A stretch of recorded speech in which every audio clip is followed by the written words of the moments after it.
Olá a todas e todos. Eu sou a professora Ana Paula Novaes Pires Koga. Eu atuo no Instituto de Geografia da Universidade Federal de Catalão, na graduação e na pós-graduação. Sou coordenadora do bacharelado em Geografia aqui também na Universidade Federal de Catalão, no Instituto de Geografia, e sou membro do Núcleo de Estudos e Pesquisas Socioambientais, UNEPSA. Com essa palestra, a gente inicia abordando a água aí como um dos componentes modeladores do relevo, incluindo aí as trajetórias na relação sociedade e natureza, né? Das primeiras civilizações, elas surgiram aí às margens dos rios, elas criaram laços sociais, culturais e econômicos, né, nesse contexto hídrico. E aí eu chamo a atenção para a importância da geomorfologia fluvial no entendimento dos cursos d'água para a modelagem do relevo, a interface com as sociedades desde os primórdios da humanidade. Então é importante que a gente compreenda que os rios são marcas na paisagem, da paisagem, e é muito provável, por exemplo, que a unidade territorial representada pela bacia hidrográfica ela seja a mais próxima à sobrevivência do ser humano e ela tenha sido uma das primeiras que a humanidade tenha tido uma percepção aí de unidade enquanto conjunto de elementos. Então a gente tem essa figura que mostra os três pontos para uma cultura de cuidado com a água, né, no contexto da água não ser, né, uma mercadoria, um direito. Os governos e sociedades são responsáveis e sem ecossistema não tem água. Então, ainda nesse contexto, eu questiono se alguém que esteja vendo, ouvindo essa palestra, já ouviu falar em educação fluvial. Então, a educação fluvial faz parte de uma cultura de conhecimento, de compreensão sobre os rios, como um importante agente modelador da paisagem, né, para além da sua importância para as sociedades. Um rio é muito mais que apenas água, e ele é visto a partir de diversas perspectivas, né? Uma visão enquanto recurso, mas também uma visão enquanto vilão em situações de enchentes, inundações, deslizamentos. Os rios também têm uma perspectiva subjetiva, uma perspectiva social, cultural, que emergem aí das paisagens fluviais. Então, eu tenho aqui uma fotografia do Hervé Piegai, criador, cunhador desse termo educação fluvial. E partimos desse conceito clássico, né, da bacia hidrográfica como área drenada por um rio principal, seus afluentes, subafluentes.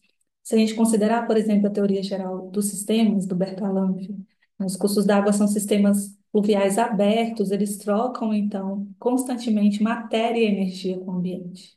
Então, a gente tem nessas formas fluviais, né, as bacias, os canais fluviais, as formas deposicionais oriundas aí de toda essa dinâmica. E também, né, o conjunto de terras drenadas por um rio principal e seus afluentes, como eu acabei de citar, nesse contexto clássico do Guerra, né, nessa contextualização ali sobre as diferentes escalas de uma bacia, né, seus afluentes, subafluentes, né, as subbacias oriundas. E aqui faço também um chamado ao entendimento sobre região hidrográfica e bacia hidrográfica. Então, a região hidrográfica, ela é um espaço territorial brasileiro compreendido por uma bacia hidrográfica, por grupos de bacias ou grupos de subbacias hidrográficas contíguas com características naturais, características sociais, econômicas homogêneas ou similares. E objetivo, então, orientar o planejamento e gerenciamento dos recursos hídricos. Então, está dentro do contexto de um critério político-administrativo, né? As regiões hidrográficas brasileiras, elas foram aí definidas pelo Conselho Nacional de Recursos Hídricos no ano de 2003. E aí, nesse contexto hídrico, né, temos essa divisão, essa geografia das águas aí no planeta, né, divisão entre água salgada e água doce. E no contexto das águas doces, aí do total global de águas doces, temos as águas que se encontram nas geleiras, né, geleiras e neves eternas, as águas subterrâneas, as águas que estão aí de mais fácil acesso nos rios, lagos, água no solo, pântano, geadas também. Então, a gente tem essa distribuição desigual aí no planeta, dessa geografia das águas. E aí, partindo aí desse contexto dessa divisão desigual. Ao longo do tempo, né, pensando os rios, pensando a sociedade, a gente teve inicialmente as chamadas sociedades hidráulicas, né, um papel aí da irrigação, com a urbanização, com o crescimento aí da industrialização, a gente teve também um boom para o abastecimento, para a produção de energia, para a diluição também de dejetos. Posteriormente, aí pensando já no século XX, essa consolidação da urbanização, a gente teve canalização de rios também, né, um fortalecimento dessa prática, e aí chegando no momento, que caminha para até o atual, o movimento ambientalista, né, nesse contexto aí dos recursos hídricos, da proteção aos recursos hídricos, né, o papel da sociedade, a inserção da sociedade, nesse contexto de proteção. E a gente volta a lembrar, né, da água como modeladora do relevo, né, da relação sociedade-natureza, desde as primeiras civilizações, mas reforço isso para a gente lembrar que a água é parte de nós, né, que nós fazemos parte do ciclo hidrológico, nesse ciclo que aí a gente pode chamar de hidrossocial. Então, entre um contexto, né, a conceituação de água, né, entre o valor de uso, o valor de troca, a gente pode fazer uma diferenciação, né, para o conceito de recurso hídrico e aí trazendo, né, a inserção em processos produtivos, o valor de troca, no caso. Para o contexto brasileiro, é importante ressaltar que temos aí aproximadamente 12% das reservas hídricas mundiais, a maior parte está na Amazônia. A gente, né, faz também uma alusão a essa manutenção da qualidade, da quantidade de água no planeta, né? Mas o que varia é a qualidade, o acesso à água potável. E nesse sentido, né, a gestão hídrica visa aí harmonizar a oferta e a demanda, tem objetivos para fazer, cumprir essa harmonização da oferta, da demanda, e o gerenciamento entra no contexto de operacionalização da gestão hídrica, né? Um histórico da gestão de recursos hídricos no Brasil, é importante contextualizar que a gente teve, né, inicialmente, um considerado modelo burocrático, com uma centralização estatal mais excessiva. A gente cita nesse contexto aí o Código das Águas de 1934. A gente passa aí para um modelo econômico financeiro com prevalecência de grandes estatais também, mas também prevalecência do setor elétrico, né? E aí, nesse divisor de águas aqui topográfico dessa figura, nesse divisor fictício aqui, então a gente tem um primeiro momento desse modelo burocrático, modelo econômico-financeiro, e aí citamos, por exemplo, a criação da Codevasf, né, que hoje gerencia, por exemplo, a chamada Transposição do São Francisco, né, faz a gestão, e a Constituição de 88, Constituição Federal de 88. E aí, mais à frente, né, antes da promulgação da política, da atual Política Nacional de Recursos Hídricos, né, a gente teve a Rio 92, um importante, né, momento aí de discussões ambientais no planeta. Então, passando, né, para o outro ponto desse divisor, para essa outra bacia, e a partir dessa figura faz uma alusão a um divisor topográfico, né, um divisor das águas na gestão hídrica brasileira.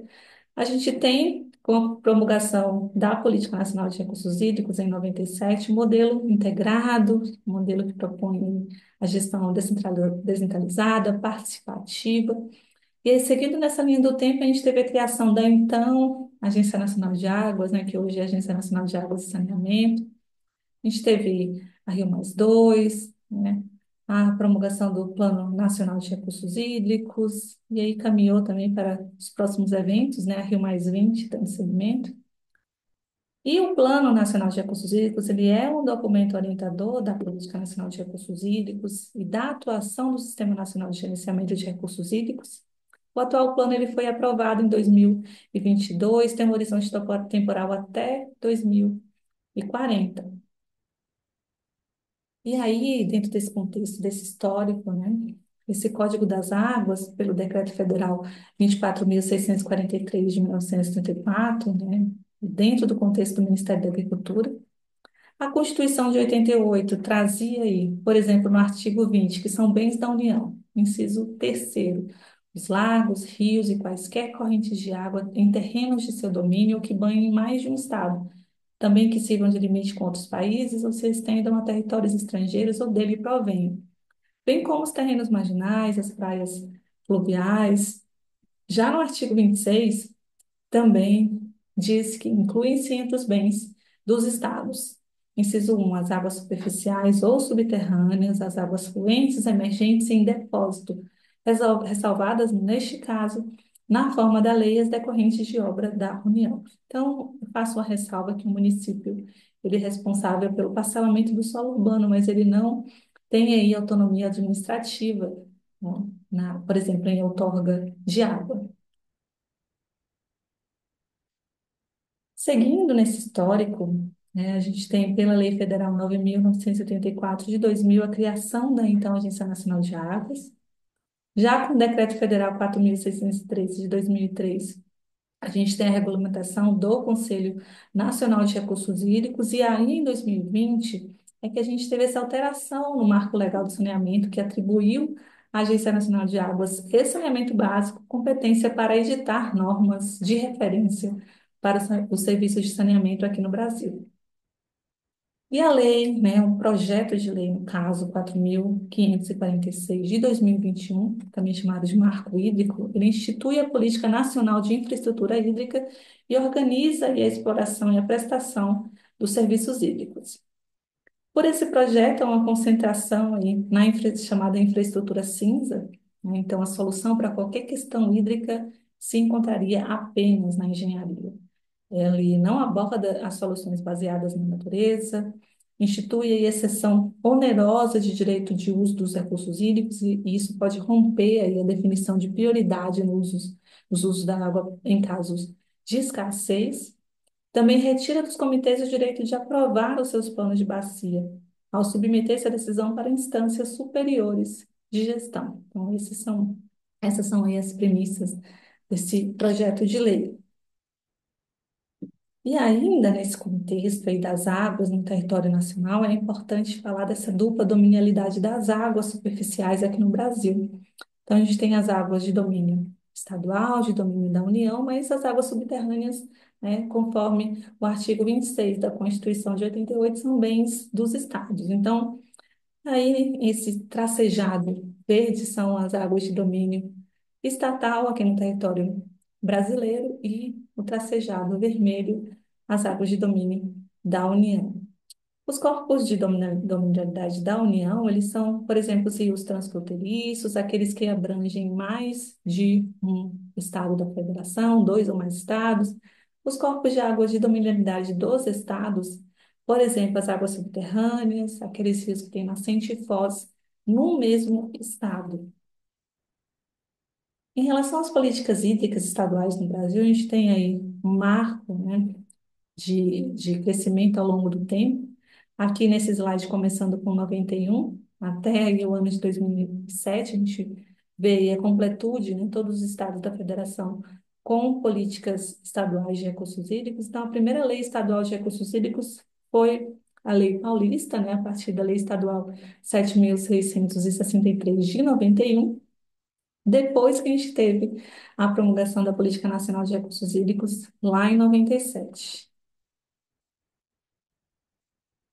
Então, é importante a gente falar sobre esse modelo brasileiro a partir da Política Nacional de Recursos Hídricos, né, a PNRH.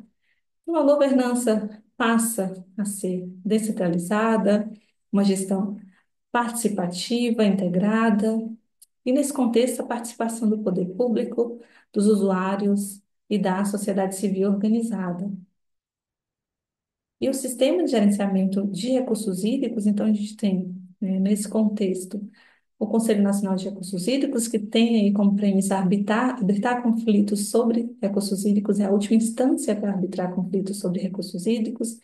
O Conselho também aprova, o Conselho Nacional, no caso, aprova propostas de instituição de comitês, estabelece critérios gerais para outorga, aprova também o Plano Nacional de Recursos Hídricos e ele vai analisar também propostas de alteração na Política Nacional de Recursos Hídricos.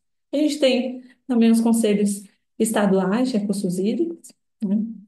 Os conselhos, relacionados a cada estado, né? Cada estado da federação. E aí, como instrumentos, né, da política hídrica no Brasil, o poder outorgante da Agência Nacional de Água e Saneamento Básico, dos órgãos gestores estaduais. Então, desde 2020, a gente tem essa, atuação aí da ANA nos serviços, para editar normas de serviços de saneamento aqui no Brasil. Então, no contexto dos órgãos gestores estaduais, a gente tem as agências, dos órgãos gestores dos estados, as agências de bacia. E nesse contexto, das agências de bacia, elas representam aí um apoio administrativo, um apoio técnico, um apoio financeiro aos seus respectivos comitês de bacia. Elas não têm fins lucrativos. Caminhando aí para um entendimento de alguns pontos importantes da Política Nacional de Recursos Hídricos, a Lei Federal 9.433 de 97, por exemplo, já dissemos aqui que ela institui a Política Nacional de Recursos Hídricos e ela cria aí também esse Sistema Nacional de Recursos, de Gerenciamento de Recursos Hídricos, conforme vimos naquela figura de organização. Então, o capítulo 1 aborda os fundamentos, o 2 os objetivos, capítulo 3 diretrizes gerais de ação, capítulo 4 os instrumentos, e aí, nesse sentido, dos instrumentos, a gente tem a seção 1, com os planos de recursos hídricos, seção 2 enquadramento, seção 3 sobre a outorga, seção 4 sobre a cobrança, a seção 5 de compensação, que aborda a compensação aos municípios, e a seção 6 fala sobre o sistema de informação sobre recursos hídricos. No contexto dos fundamentos lá do artigo 1 da Política Nacional de Recursos Hídricos, então, a água é um bem de domínio público. A característica relevante do conceito de bem de domínio público não é o fato deste pertencer à União ou aos estados, por exemplo, estes entes, eles têm o dever de prestar informações ao público, né? Então, o sistema de informações sobre recursos hídricos, ele consegue aí prestar informações a toda a sociedade, não apenas aos órgãos públicos. E todos os bens ambientais, condicionados e limitados pelo interesse público. No inciso 2, a água é um recurso natural limitado e dotado de valor econômico. Então, o entendimento de que os recursos hídricos eles são esgotáveis, são vulneráveis. Aí a gente lembra da Agenda 21, proposta, por exemplo, na Rio 92, da água como um bem de valor econômico e passível de cobrança por seu uso. Então, o custo agregado no armazenamento, na captação, no tratamento e distribuição da água. Os usos prioritários dos valores arrecadados vão para as bacias hidrográficas e os responsáveis pela arrecadação, as agências de água, ou também chamadas de agências de bacia. Ainda nos fundamentos, no inciso 3, em situações de escassez, o uso prioritário dos recursos hídricos é o consumo humano e a desertização de animais. O inciso 4, a gestão dos recursos hídricos deve sempre priorizar o uso múltiplo das águas. Então, o 4, é a regra, a priorização dos usos múltiplos. Mas o 3, em situações de escassez, é a exceção que deve-se aí priorizar os recursos hídricos para o consumo humano e desalentação de animais. Então, em tempos de escassez, todos os demais usos podem ser suspensos com o fim de possibilitar a sobrevivência humana e dos animais. Então, a gente pensa no equilíbrio entre os diversos usos da água, estabelecendo-se as prioridades a partir das necessidades sociais vigentes na sociedade.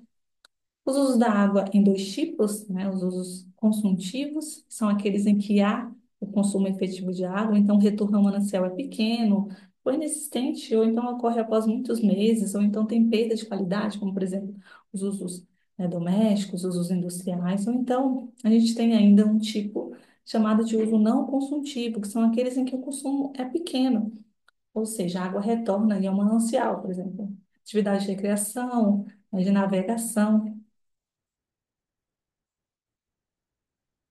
que essa figura faz aí uma comparação desses múltiplos usos, né? Então, eu tenho aqui, nesse tracejado vermelho, que em casos, de escassez, a prioridade é abastecimento humano e desalentação de animais, mas, num período normal, são os diversos usos, que a lei garante. Mas é importante a gente diferenciar que o uso refere-se ao direito que um sujeito tem de usar algo ou retirar o que for necessário ao seu sustento, e o usufruto refere-se, por exemplo, onde o sujeito tem o direito de desfrutar de um bem alheio, por um tempo determinado, sem ser o seu proprietário e sem retirar, por exemplo, a sua substância.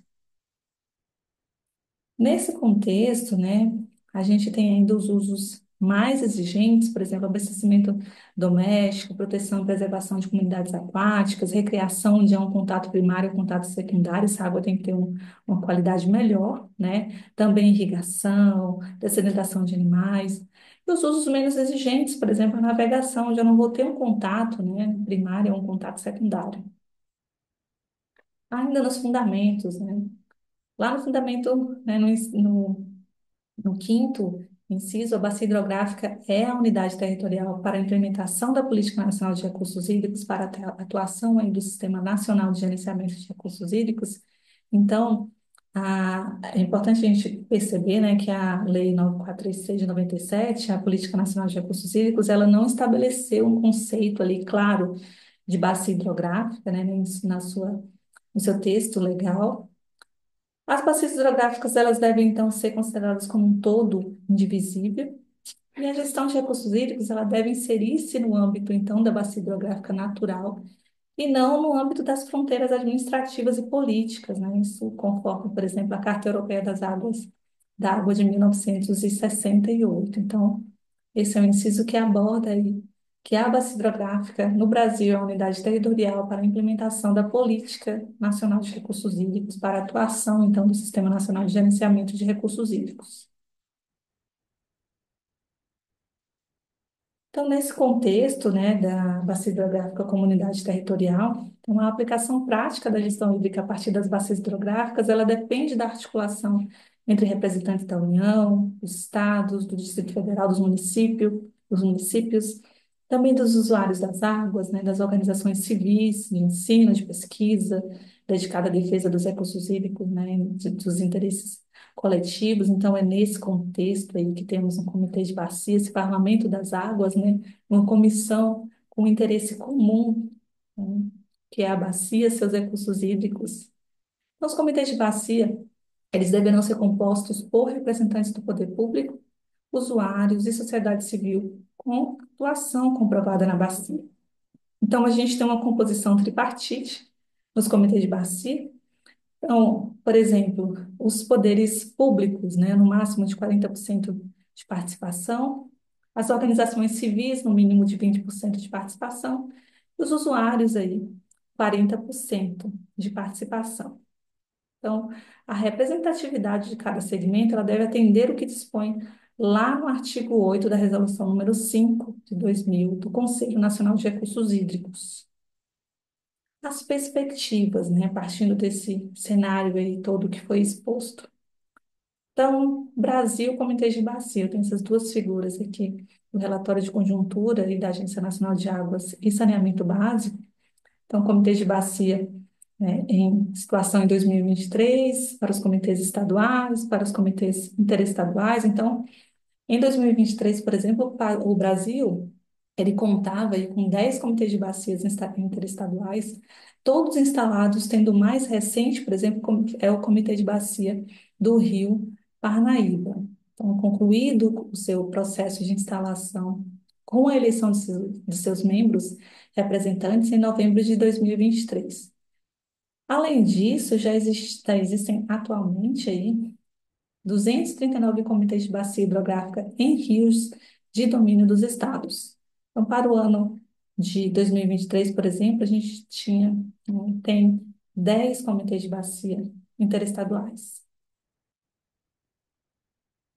Nesses dois gráficos, a gente tem aí uma proporção dos usos consultivos setoriais, né, dados de 2023. Então, a gente tem aqui uma larga utilização, né, em porcentagem, para irrigação, seguido aí de abastecimento urbano. Então, são os usos que a gente tem aí, né, o maior montante de água. Aí depois a gente segue para a indústria, por exemplo. A retirada de água por região, dados de 2023 do relatório de conjuntura e de recursos hídricos da Agência Nacional de Água e Saneamento Básico. Então, aqui a gente tem no Sudeste, por exemplo, a retirada de água por região em 34%, Sul, 24%, Nordeste, 23%, Centro-Oeste, 10%, Norte, 9%. A evolução da área equipada por pivôs centrais no Brasil para irrigação. Então, em porcentagem, aí. 1985, por exemplo, Minas Gerais tinha 43%, Goiás, 3%. Aí a gente corta para 2005, né? Goiás passou aí para 21%, Minas, 33%, por exemplo. E 2022, Minas, 29%, Goiás, 16%, Bahia, 15%, né? Estado de São Paulo, 13%, Rio Grande do Sul, 10%. A gente tem aí outros estados aí, Mato Grosso, 9%, e demais unidades federativas aí somando 7%. Esses dados também são do relatório de conjuntura aí da Agência Nacional de Águas e Saneamento Básico. E aí esse gráfico aí retirado também do relatório de conjuntura faz aí uma organização de informações para os usos da água aí no Brasil. E aí a gente tem esse panorama, né, no caso, dos usos da água no Brasil. E para esse percurso temporal aí, 2022, 2040, né, mais 1 trilhão e 290 bilhões de litros ao ano. Então, nesse, né, percurso temporal aí, a gente tem uma crescente, se a gente observar esse gráfico aí do relatório de conjuntura. Outro ponto importante que o relatório de conjuntura também traz para, né, fazer uma contextualização, que é bem importante para esse nosso diálogo aqui, é sobre abastecimento urbano de água, né, o tipo de manancial por município, e a população atendida por rede de abastecimento de água, né, dados de 2022 em porcentagem. Então, dentre os principais mananciais superficiais de abastecimento urbano, destaca-se, por exemplo, o Rio São Francisco como de maior amplitude de atendimento, né? Então, no Rio São Francisco, são 186 sedes atendidas, incluindo, por exemplo, os municípios contemplados pela transposição do Rio São Francisco, né? E, nesse contexto, aí a gente cita os estados do Ceará, Rio Grande do Norte, Paraíba, Pernambuco. Isso corresponde aí a 4,3 milhões de habitantes em áreas urbanas. Esses dados são dados do relatório aí do Atlas Água. Então, o Sistema Nacional de Informações, de Saneamento, ele mostra que cerca de 85% da população no Brasil, no ano de 2022, tinha acesso à rede de abastecimento de água, sendo que a região norte, ela contava com menor abastecimento, né, menor atendimento, no caso, 64,2%. E a região sul aí contava com maior atendimento, né, de 91,6%, dados de 2022 do DINIS. Então, o investimento na expansão do serviço de abastecimento de água tem crescido, né, no país, passando aí a mais de 7 bilhões em 2021, e esse montante financeiro chegou a mais de 9 bilhões em 2022. Então, em 2024, o Sistema Nacional de Informações em Saneamento Básico, o SINISA, ele entrou, né, em atividade em continuidade aí a esses dados fornecidos pelo ICNIS. Então, a gente tem aí agora os dados do SINISA, que está dando continuidade aí a essas informações sobre saneamento básico aqui no Brasil. Agora, essa figura também disponível no relatório de conjuntura sobre atendimento total de esgoto. Então, essa figura aí de dados em porcentagem por unidade federativa em 2022, então mostra que nesse ano, né, 2022, 56% da população no Brasil, né, com acesso à rede de coleta de esgoto, sendo que a região norte ainda contava com menor atendimento, 14,7%, e a região sudeste com maior atendimento, 80,9%. Então, de acordo com o censo do IBGE, o censo 2022, 72% da população brasileira residente em domicílios conta com coleta de esgoto, aí totalizando 144,5 milhões de pessoas, né, com solução, como nesse caso, né, soluções de esgotamento sanitário, estão contempladas a rede geral de coleta, né, a rede pluvial, as redes alternativas também, as soluções alternativas, como fossas sépticas, né, não ligadas à rede. E nesse contexto, né, aproximadamente 13% da população brasileira possui esgoto coletado e tratado por essas fontes alternativas. E aqui, nessa figura que vem aí do diagnóstico temático, o Serviço de Água e Esgoto do SNIS, né, divulgado em 2023, então, são referentes a índice de perda na distribuição de água, então é uma porcentagem por macro-região geográfica e abrangência dos serviços em 2022. Então, segundo esses dados, a média de atendimento de abastecimento de água é de 84,9%.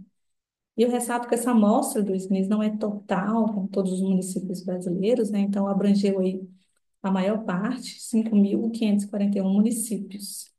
Então, a gente observa aí, é, por essas macro-regiões aí, né, essas perdas de água. Então, no Nordeste e no Norte, é uma perda, substancial aí, algo que a gente se coloca em reflexão, né, no contexto total do país.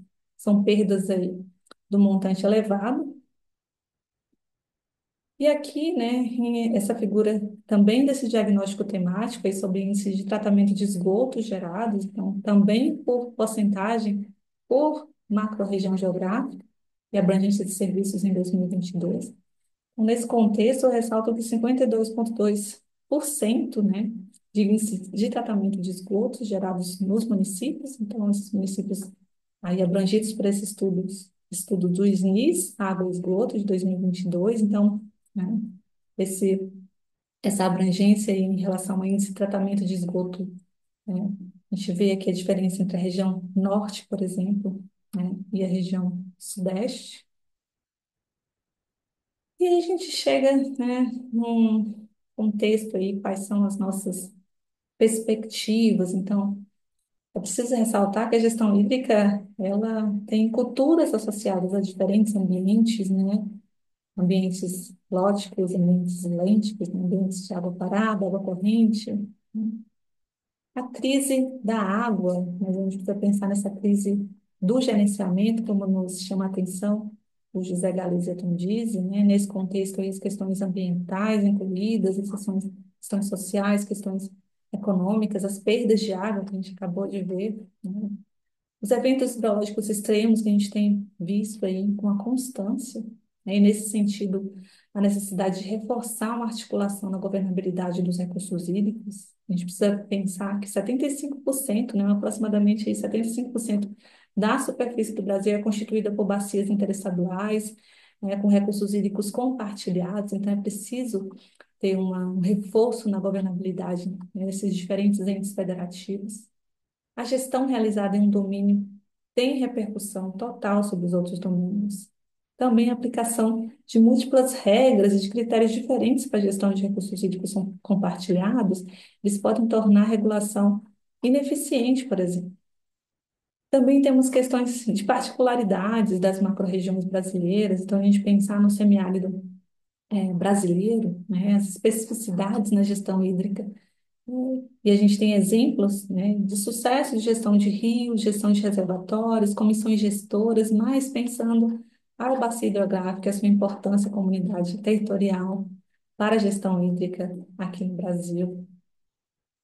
Ainda continuando assim, nessa perspectiva aí dessas reflexões finais aí dessa esse diálogo que a gente está traçando, né, o impacto da mudança climática nos recursos hídricos no Brasil. Então, a gente tem aí, num contexto de estudos da Agência Nacional de Águas e Saneamento, então, as macro-regiões brasileiras, né, Norte, Nordeste, né, Centro-Oeste, parte do Sudeste, por exemplo.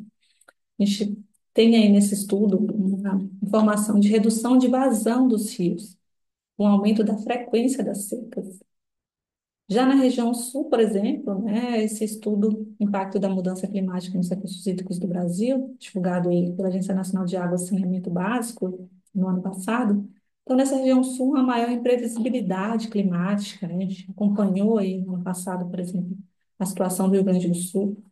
Também um leve aumento na disponibilidade hídrica, isso, taxa de 5%.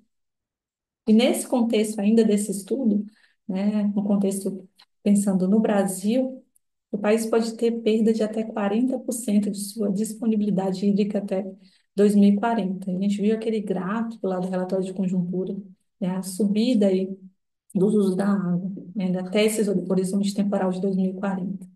Então, a abordagem de gerenciamento, de pesquisa, de elaboração de bancos de dados, a partir da bacia hidrográfica, ela deve incluir uma valoração, por exemplo, dos serviços ecossistêmicos, né, desses ecossistemas aquáticos, né, e dos recursos hídricos, como nos chama a atenção o José Galizia diz. Também a educação e a preparação de comunidades, de gestores, né, dentro dos contextos das suas particularidades, isso deve ser reforçada em todo o território brasileiro. Eu finalizo aqui essa apresentação e eu agradeço pela atenção de todas e de todos que tiraram um tempo para assistir a essa palestra e me encontro aí à disposição para dúvidas, para diálogos, para entrar em contato pelo endereço de e-mail que aparece aí na tela. Né? Outras informações também constam aí no site do Instituto de Geografia aqui da Universidade Federal de Catalão. Muito obrigada e até mais.